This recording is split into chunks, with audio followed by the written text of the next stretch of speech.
Hello and welcome to Raider HQ After Dark. I'm your host, Raider. And in this video, what I'm going to be talking about is the all popular and always requested chronic fatigue syndrome, basically explaining to you guys how it's rated. And it's going to follow a similar pattern to how I've discussed other conditions. So we're going to go to the Mayo Clinic and kind of look at the gold standard for how the raters and the examiners kind of review the condition as to the causes. Then we're going to go to the M21 and we're going to dive a little bit deeper into the M21 1 for this condition because chronic fatigue syndrome has a lot of caveats to it. So it's got a lot of like use case scenarios in which you might not meet the criteria for diagnosis for VA purposes versus the civilian. So that's why we're going to kind of contrast them a little bit. This will probably be a longer video. Now, my editing software has been doing a little bit of something weird lately, so this is going to be a single take. So there might be a little bit more ums, uhs, and flubs in it. So we're going to do our best. But let's go ahead and let's dive into this and let's talk about chronic fatigue syndrome and also how it's rated. We'll talk about that too. So let's go ahead and blow this up. So this is the Mayo Clinic. We're talking about chronic fatigue syndrome and the symptoms. They consider it under the whatever this word is, the encephalom, and then chronic fatigue syndrome. So that's what we're going with here. Is just this. Basically, I would review this just to make sure that you kind of, if you're pre-diagnosis for it, I would go to the Mayo Clinic site for the chronic fatigue syndrome and just kind of look to see if you have some of these and symptoms. So that way you can talk to your doctor about them.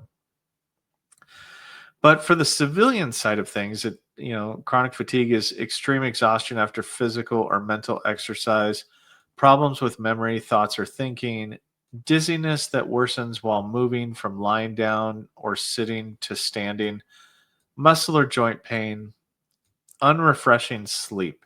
Now, the problem with a lot of this that you guys might be kind of cluing into is that a lot of these symptoms are shared by other conditions, which is part of the problem with getting chronic fatigue service connected. Chronic fatigue is one of the most challenging things to get service connected unless you were diagnosed in service for the condition. So the causes. Now, this is going to be kind of part of the problem in how chronic fatigue syndrome is identified. In that chronic fatigue syndrome is kind of only diagnosed after every single potential excuse, explanation, cause, etiology, whatever you want to call it, has been ruled out. So you have to rule out genetics. You have to rule out infections, physical or emotional trauma, problems with energy usage, whatever that is. But you have to understand that you can't just walk into this. Imagine chronic fatigue syndrome being like claiming Social Security. It takes a long time and a lot of effort to get Social Security granted, just because typically they say no the first time. Well, the similar is true with chronic fatigue syndrome. And it all boils down to, and you can look through this yourselves, what the complications are and all that stuff, but it all boils down to the fact that chronic fatigue syndrome is a multi-symptom debilitating illness characterized by physical and mental manifestations that have considerations. So when the rater is rating chronic fatigue, we have to keep in mind that a diagnosis requires the following for VA purposes. Now, keep this in mind for VA purposes. Just because your civilian doctor granted it to you doesn't mean that you meet the same criteria for VA purposes, because the VA has its own way of making sure that you are diagnosed. It's very discriminative, just based upon the additional requirements. So, unlike the Mayo Clinic, new onset of debilitating fatigue severe enough to reduce daily activity to less than 50% of the usual level of activity for at least 6 months. So that's the first requirement. And as you can see right here, we've got an and.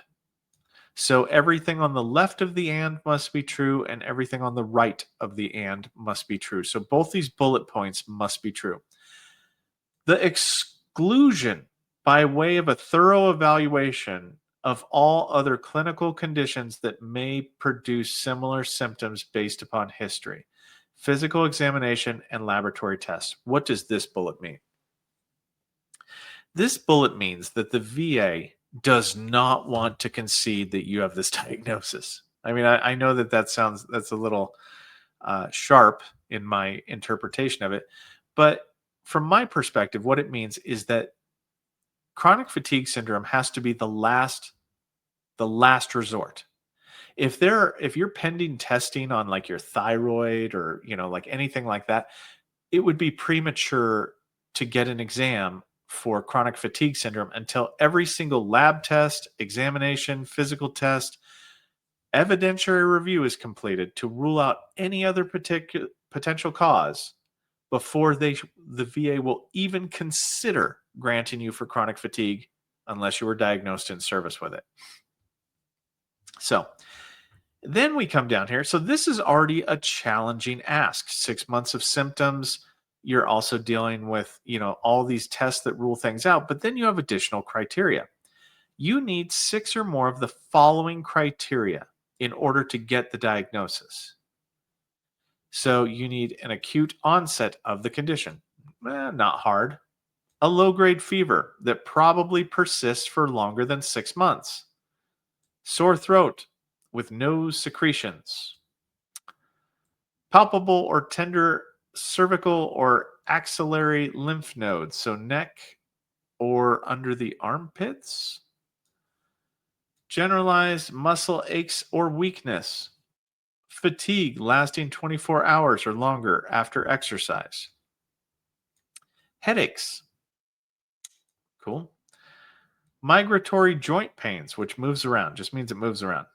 Neuropsychological symptoms like depression, anxiety, things like that, and sleep disturbances. So here's the problem. The problem with chronic fatigue syndrome is that you need 6 of these to be true. Now, what happens is 38 CFR 4.14 is the pyramiding. I'll actually just do this real quick, but 4.14. Let's go to 4.14. So this is pyramiding, where you have the same body, the same symptom, same disability, various diagnosis is to be avoided. We cannot give the same symptom over different disabilities. So chronic fatigue is kind of, hold on, I want to get back to that. So chronic fatigue is bad in the fact that chronic fatigue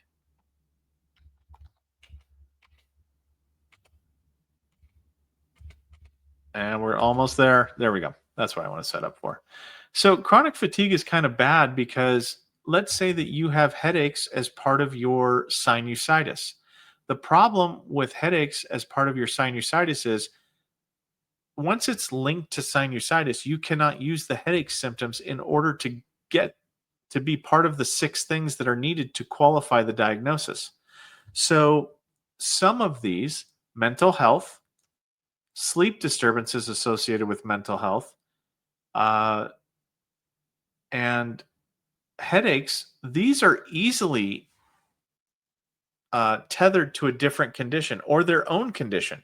So you cannot use them. So basically what can happen is you can have 5 out of 6 of these and not get a current diagnosis for VA purposes for chronic fatigue syndrome. So just keep that in mind. It sucks. It's not fair, but it's the way the system works. So if you have, you need 6 of these things and they can't overlap, like you can't have headaches granted at 0%. If that's true, then headaches cannot be part of this review for 6 things. You have to find 6 other things other than headaches. Mental health, same thing, sleep disturbances. Now, let's talk about the different ways briefly. Let's talk about the different ways that chronic fatigue can be granted. It can be granted primarily, like the easiest way to grant it is if you served in the Gulf War, went to a qualifying location under 38 CFR 3.317, then it is considered a quasi presumptive under that particular theory, under this theory for service connection. Now, let's say you didn't go to that location. What are your other options? Well, technically, you could have it granted directly. If you were diagnosed in service or the condition started in service, then that's a viable option for you. Let's say that you have chronic fatigue syndrome due to a different disorder. Okay. That's potentially could be secondary to something else. But keep in mind, for the diagnosis to go through, um, if it's due to something else, they will likely lump that symptom in with the condition. So secondary technically, I mean, there might be some instances where secondary can happen due to like maybe TBI or something like that. There might be. But typically what happens is that if the chronic fatigue is due to another condition, they will attribute it to that condition. But I mean, technically you could get it secondary to something else. Next, TERA, toxic exposure risk activities. That is another way that chronic fatigue, because 38 CFR 3.317 MUCMIs is an exposure form of service connection. It's due to chemical exposure. So even though you didn't go to a qualifying location potentially, chemicals still technically are conceded to be able to cause chronic fatigue syndrome. So if you had toxic exposures, if the doctor agrees that those toxic exposures could have caused your chronic fatigue and you meet all of these other requirements, then technically you could be granted under the TERA theory for service connection. So that's just a little bit about how it can get service connected. I know that that's probably very confusing, but just keep in mind that this is a very confusing condition that has a lot of caveats to say no. It has a lot of opportunities for the rater to say no.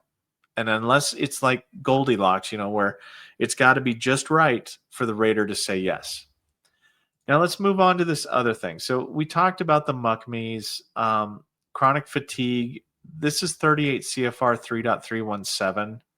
That's the theory for service connection. MUCMI that's just the name of it.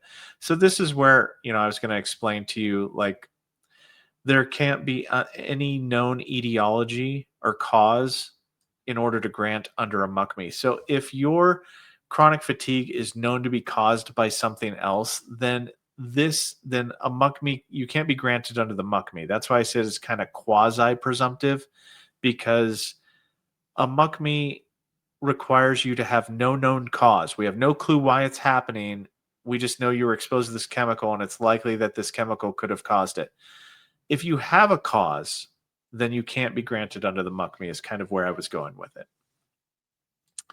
So, and here's my chronic fatigue syndrome that I just left up here for no reason. Now, chronic fatigue syndrome has its own 38 CFR entry for it. It's under 38 CFR 4.88A under chronic fatigue syndrome. And then we talk about the 4 VA purposes. So this is the actual CFR. So the manual didn't stray too much from the CFR. And that's actually kind of rare. So I wanted to kind of point it out. So this is the 38 CFR. This is the hard, fast rule.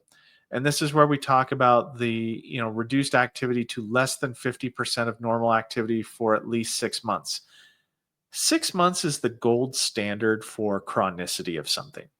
Just to kind of throw that out there. Like in all things, the VA considers 6 months to be, you have to have it going on for 6 months for it to be chronic. The exclusion, like we have to try to rule out whether or not something else other than, the unknown could have caused it. If anything else could have caused it, then you might not have a diagnosis, is kind of where it's going. And then we're just revisiting this. You need all six of you need six or more of these things. But keep in mind, and I'm just regurgitating the exact same thing that I said, if the symptom is used in another granted condition, and it has to be granted in order for the symptom to be considered to be attributed to something service connected, then it can't count towards the six. So then we move on to how is chronic fatigue actually rated 38 CFR Part 4. So first of all, it's rated under diagnostic code 6354. Has its own diagnostic code. So it's not going to be analogously rated. If you manage to run the gauntlet of all the things that you needed to do to get a service, to get it at least diagnosed, then you happen to either under the direct, possibly secondary and very unique circumstances, or TERA, you got, or 38 CFR 3.317 MUCMI. Somehow you got this granted. Let's look and see what that looks like. So we're looking here at debilitating fatigue, cognitive impairments such as an inability to concentrate, forgetfulness, or confusion, or combination of other signs and symptoms. Fair enough. Now, one thing I will say here is that sometimes, sorry, I had to edit that out. Dog started barking. So, and I lost my train of thought. So, what we're talking about here is I wanted to say that there might be other times whenever the rater wants to rule out whether or not these things are connected. So, you can, for chronic fatigue syndrome, you can see a lot of back and forth in having the DBQ sent back to the examiner to clarify things just in case. So this is very normal. So if this happens, just, it's part of the process to rule it out because the VA has so many strict criteria for ruling things out. So it's going to potentially require the rater to have to, get further clarifications from the examiner. Now, when we go down here to the 10%, and this is going to kind of be weird on the DBQ, but we talk about symptoms that these things up here, the debilitating fatigue, chronic cognitive impairments, or any one of these things that happen up here, that they wax and wane, but results in periods of incapacitation of, or at least one, but less than 2 weeks duration per year. Or, and once we've talked about this beforehand, everything on the left of the or everything on the right of the or must be true to get the 10%. Or symptoms are controlled by continuous medication. So either one of these must be true. Obviously, it's easier for the medication to be the factor in this to get the 10%. I want to touch on the note here for the purpose of evaluating this disability, incapacitation exists only when a licensed physician prescribes bed rest and treatment. Now, I'm going to point this out before somebody points this out in the chat, is that the way that medicine is documented, diagnosed, and your treatment plans are given, no physician prescribes bed rest anymore for anything. It's not done. It's something that used to happen in the 60s and 70s. They don't do it anymore, hardly. Like, unless you're like pregnant and you require bed rest on that capacity. But it's very rare for a physician to actually prescribe bed rest. But because the 38 CFR Part 4 requires this, right? This is a requirement. I can't use this side of the or unless you show medical evidence that you have a licensed physician that prescribes the bed rest. Okay. So even if the doctor checks the box for the waxing and waning, I'll have to defer it back and go, well, wait a minute. Can you please show me where in the evidence you found that a licensed physician prescribed the bed rest? And you can't be that physician, CMP examiner. You can't be the one to do that because you can't prescribe anything to this veteran because you cannot treat them. So then we go up here to the second one, and we've got another or situation. which are nearly constant. So the symptoms above are nearly constant and restrict routine activities by less than 25% of the pre-illness level. So you're only working at 25% or less efficiency. Well, okay, this right here can be done without a licensed physician's prescription, or waxes and wanes resulting in periods of incapacitation, but less than like this is the same thing. This is bed rest.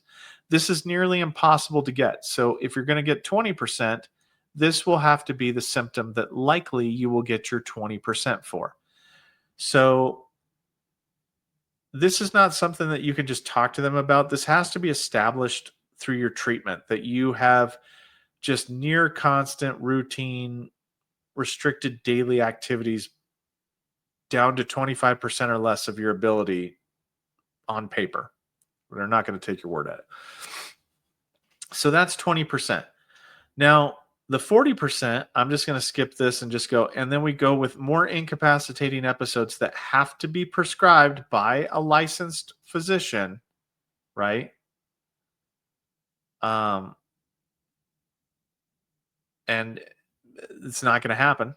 So, I mean, we're going with the more likely alternative is this one, which are near constant. So the symptoms above are near constant, restricting routine activities from 50 to 75% of pre-illness level. I don't get this. I guess what we're saying here, and I'm going to revisit this because I'm not editing it, is that what they try to mean here is you're at 75% of your productivity. So you're reduced by 25%. This one, they're saying that you're reduced by 50 to 75%. So you are able to maintain 50% or 25% of your ability to do things, your pre-illness level. I hate the way they write this. It makes no sense. It confuses me, and I have to always correct myself whenever I come across this. Let's go to the 60%. Once again, incapacitation has to be prescribed by a licensed physician.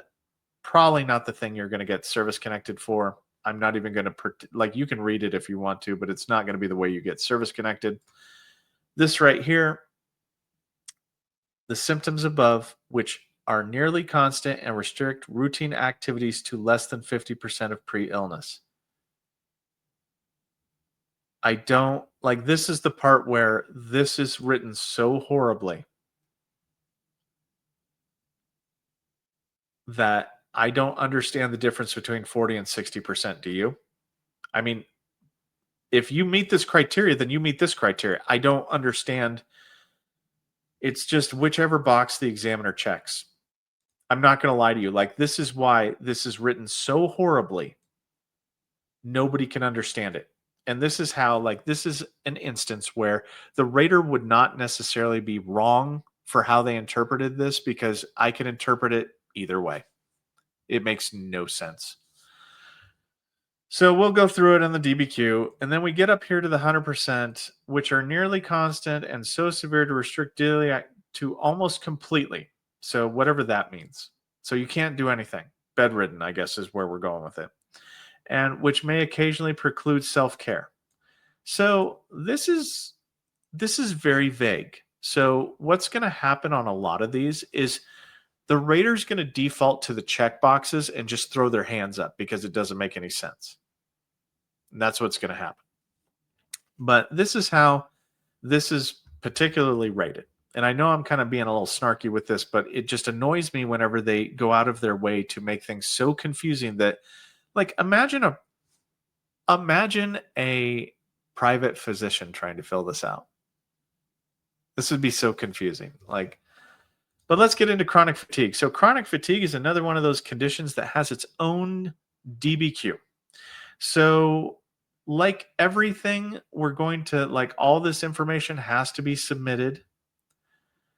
It is important that the examiner, if you're doing a private DBQ versus a CMP exam through the VA, that all the records that were reviewed are accurate, that everything is accurate.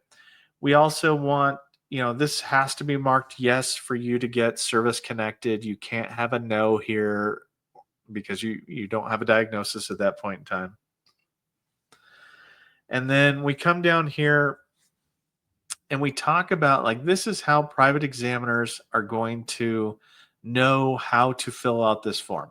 So they say, hey, look, I understand, from a medical perspective, it would be easier for you to diagnose this, but from a VA perspective, we need you to look at chronic fatigue syndrome through this lens right here. And they go through what the CFR says. This is one of the few times that the DBQ actually provides effective information for how the examiner should interpret the symptoms. And that lines up almost exactly with how the rater will, at least for the criteria for a diagnosis, how the rater is going to be reviewing it as well. And I didn't make this bigger, so let me make this bigger so that way you guys can see. Sorry about that. But we haven't got too far into it to where it's gonna matter. But this right here is for VA purposes. It just describes everything that needs to be done, and that's great. We need more of this in the DBQ land to help examiners. So that way, because a more informed examiner provides a more detailed outcome for the rater to review. A lot of the times when we have to defer things back, it's because they don't understand how the form's supposed to be filled out. Even the CMP examiners don't understand how it's supposed to be filled out, because this will be filled out by a general like nurse practitioner or doctor or somebody like that, and they might not do this DBQ often. So they will need a refresher on how to do it. Medical history. Now, this is one of those, obviously, I've talked about this in a lot of other videos, where the medical history has to match. It has to be dress right dress. You can't have evidence that is conflicting in the medical history from what check boxes the doctor's checking. So if the doctor's like, oh yeah, well, he goes running every other day and he does 5 miles of running. Okay, but you say that he's nearly completely fatigued to where he can't do anything, that's going to be a conflicting evidence, and it will have to be resolved either privately or by the CMP examiner. It wouldn't be able to be granted because there's doubt in, both of those statements can't be true. So if you are doing a private DBQ, please review the medical history section to make sure that it matches your fact pattern and that it's not saying stuff that's not true. So we come here to the 10%. So if we look back here to the 10%, we say, is the or section or symptoms controlled by continuous medication? So if the checkbox for 2B is marked yes, then that is 10% for chronic fatigue. Obviously, if everything else matches up to the fact that you meet criteria for the diagnosis, then this would be 10%. If yes, are the veteran's symptoms controlled by the medication? This does not matter.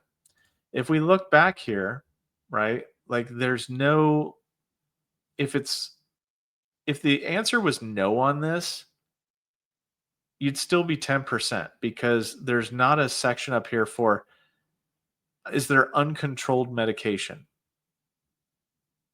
Right? Like the CFR and the DBQs are really weird, and sometimes they'll present a question that there's like this question, even if it's marked yes or no, like let's say it's marked no, it's not, it's out of control, completely out of control. Doesn't matter.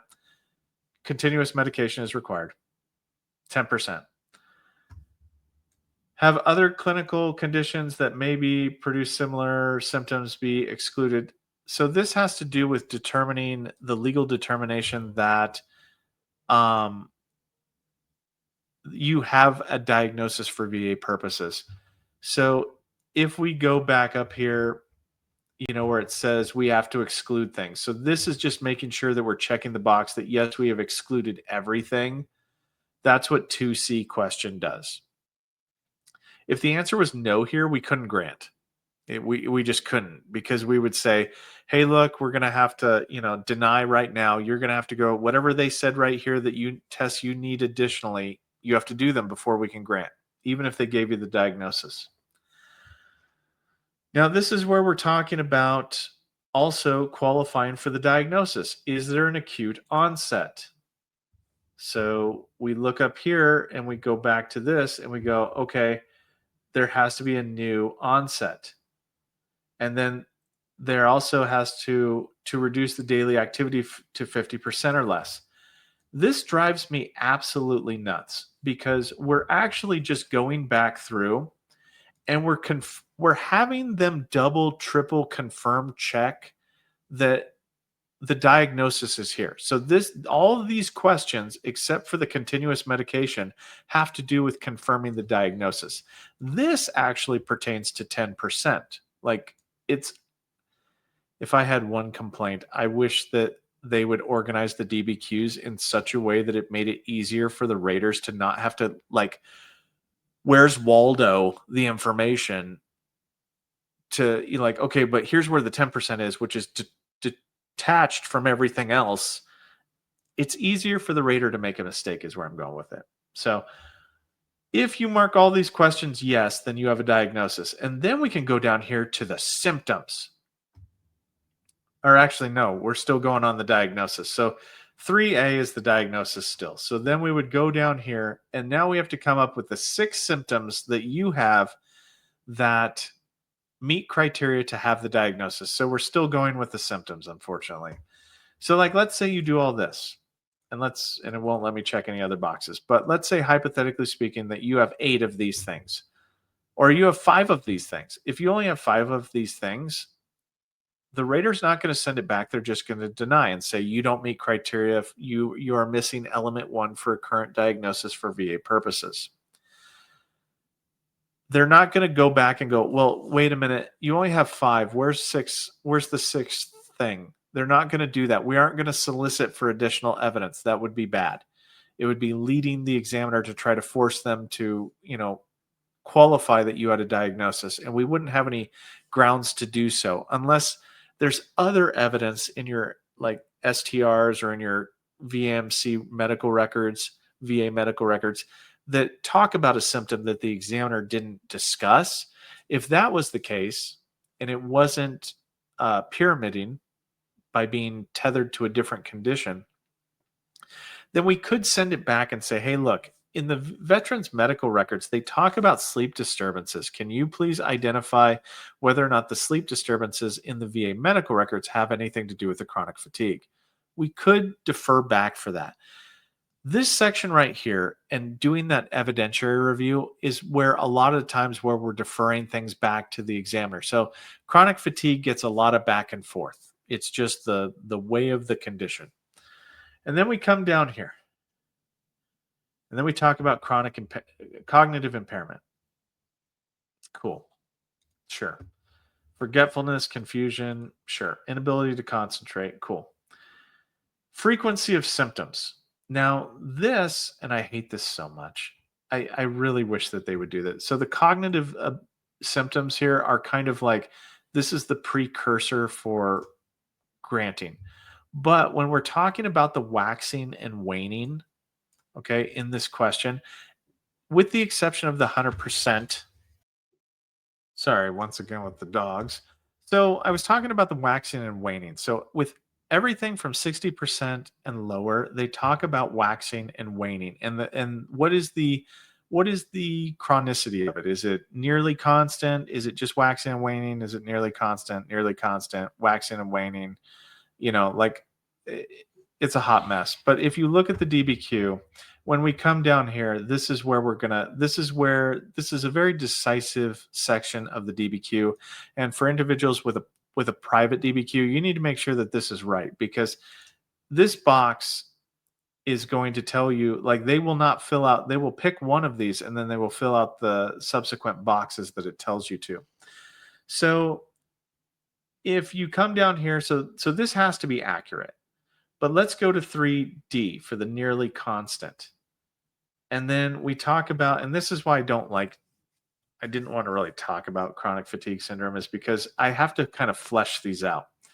So we're talking about the 25%. So if we say yes, and it won't let me say yes on this, but hypothetically speaking, this is where the 25%, 50 to 75%, less than 50%, which makes no sense whatsoever. It makes no sense. We are going to like, look, whatever they check is what I'm going to put in there because it makes no sense whatsoever. But all four of these will talk about the completely and may occasionally preclude self-care. So that's going to be the 100% requirement. So they had to check the box for the nearly constant. So that's that one box. Then we have the and then they have to check the box for restricted activities that may preclude self-care. That's going to be this box right here. This, if your examiner checks all the boxes that lead up to this and then they check this one, the rater is going to take their word for it, let me tell you, because it is a headache to try to make this make sense. Now, if we come down here to the less than 50%, well, that's going to be this one, 60%. So at least this particular sequence down here goes 100%, 60%, 40%, 20%, right? Because if we go back here, the 20% talks about the 25% or less. And then the 10% was already answered at the top of the DBQ. So in the question section where it said, hey, look, do you have continuous medication? This is all you need for the 10%. So don't worry about that. So for this particular section of the OR, for all of these, these sections where we're talking about the constantness of it, this particular 3D is where we're going to answer that question. Okay. And I'm sorry if this is a little bit confusing. The dogs are acting up and the material itself. The DBQ is hard to read sometimes. But when we come down here to this much harder part, this is where they reiterate the fact that in order for this section to be true, the bed rest must be prescribed by a physician or the incapacitation. And incapacitation has to be facilitated by bed rest prescribed by a clinician. So in the weird world where you've got the one doctor on the planet that will actually use bed rest as a prescription, then it's just based upon the frequency. So you would go to the 38 CFR part 4 and we're only talking about 60% and lower. Well, 60, 40, and 20. Because 6 weeks, at least 4 but less than 6 weeks, and then we've got at least 2 but less than 4 weeks. So you will find all of those right here. So they would have to mark yes, and then it would be this. So what happens if it's at least 1 week but less than 2 weeks or less than 1 week? Well, I mean, you could get the at least 1 week but less than 2 weeks. So I guess 10% does have it on there too. So at least 1 week but less than 2 weeks is the lowest one. If it's less than 1 week, that's 0%. I'm not going to lie to you. That would be 0%. And then we've got 10, 20, 40, 60. So depending on how these, play out, the check boxes would matter. So, and I'm going to take their word for it every day of the week because it's hard to independently verify this. Now, obviously, if they go this route with it, I need to find that physician's prescription, or else I'm not going. It'll be going back to the examiner to be described and discussed. Now, scars and other stuff, we don't really find scars associated with chronic fatigue syndrome. Diagnostic testing, this better be filled in. We better have, like, if the examiner references a diagnostic test, they better explain where they saw it, when it was, all those things. And if this was blank, we would send it back based upon the fundamental criteria that the exclusion principle of chronic fatigue is that we have to show laboratory test findings, physical examinations, diagnostic tests, all that stuff have to be done to rule out any other condition being the cause of the chronic fatigue. So, yeah. And then functional impact doesn't really matter. The remarks section, once again, I always say this, the remarks section is going to be, you need to make sure that the examiner is saying consistent things that are consistently messaged in the DBQ. If not, then it's going to go back, or we're going to consider it to be insufficient for rating purposes if it's a private DBQ. Once again, always make sure that your examiner's national provider index number is up to date. Their address matches what's on this website whenever we go to look it up. When we look up their number, we will look up to see if their information matches up. If it doesn't, then it proves to be, or potentially proves to be, that it's inauthentic, that they are not the provider that they're saying that they are. Finally, this particular DBQ, you want to make sure it's updated, and you do that by going to get the DBQ off the va.gov site, just to make sure you have the most recent one. Anyway, that's about all I got for you on this one. The dogs are going to bark again. Raider out.